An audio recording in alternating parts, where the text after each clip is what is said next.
Periods അല്ലാത്ത സമയങ്ങളിൽ കാണുന്ന സ്പോട്ടിങ് മിക്ക സ്ത്രീകളിലും കാണുന്നതാണ്.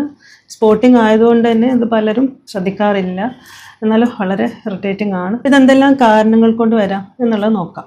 അപ്പോൾ സ്പോട്ടിങ് നിങ്ങളുടെ മിഡ് സൈക്കിളിലാണ്, അതായത് ഒരു 28 ഡേ സൈക്കിളുള്ള ഒരു സ്ത്രീയാണ് നിങ്ങളെങ്കിൽ നിങ്ങളുടെ ഒരു 14th ഡേ അല്ലെങ്കിൽ 15th ഡേ, അതായത് നിങ്ങളുടെ സൈക്കിളിൻ്റെ പകുതിയിലാണ് സ്പോട്ടിങ് വരുന്നതെങ്കിൽ ഓവുലേഷന് സാധ്യതയുണ്ട്.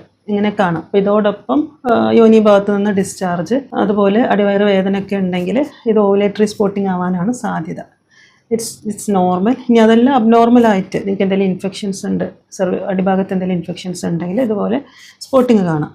ഇനി അതെല്ലാം എന്തെങ്കിലും ഹോർമോണൽ ഇഷ്യൂസ് ഉണ്ടെങ്കിൽ PCOD, തൈറോയിഡ് പോലുള്ള അസുഖങ്ങളുണ്ടെങ്കിൽ ഇതുപോലെ സ്പോട്ടിങ് കാണാം. ഈ യൂട്രസിൽ എന്തെങ്കിലും ഗ്രോത്ത് ഉണ്ട്, അതായത് പോളിപ്പ്, ഫൈബ്രോയിഡ്, എൻഡോമെട്രിയോസിസ്, അഡിനോമയോസിസ് പോലുള്ള എന്തെങ്കിലും വളർച്ചകൾ ഉണ്ടെങ്കിൽ ഇതുപോലെ സ്പോട്ടിങ് കാണാം. ഇനി ഇതൊന്നും അല്ലാതെ നിങ്ങൾ പിൽസ് എടുക്കുന്നുണ്ട്, അതായത് ബർത്ത് കൺട്രോൾ പിൽസ് എടുത്തിട്ട് 1-2 ഒക്കെ മിസ് ചെയ്തിട്ടുണ്ടെങ്കിലും ഇതുപോലെ സ്പോട്ടിങ് കാണാം. കോൺട്രസെപ്റ്റീവ് ഡിവൈസസ് IUDs പോലുള്ളത് ഇട്ടിട്ടുണ്ട് എന്നുണ്ടെങ്കിൽ ഇതുപോലെ ഫ്രീക്വൻറ്റ് സ്പോട്ടിങ് കാണാം. അപ്പോൾ ഇതെല്ലാമാണ് സ്പോട്ടിങ്ങിൻ്റെ വേരിയസ് റീസൺസ്. അപ്പോൾ ഇത് തുടർച്ചയായിട്ട് കാണുന്നുവെങ്കിൽ യു ഷുഡ് നോട്ട് ഇഗ്നോർ. എന്തെങ്കിലും ഇഷ്യൂസ് ഉണ്ടോ എന്നുള്ളത് എപ്പോഴും റൂൾ ഔട്ട് ചെയ്യുന്നത് നന്നായിരിക്കും.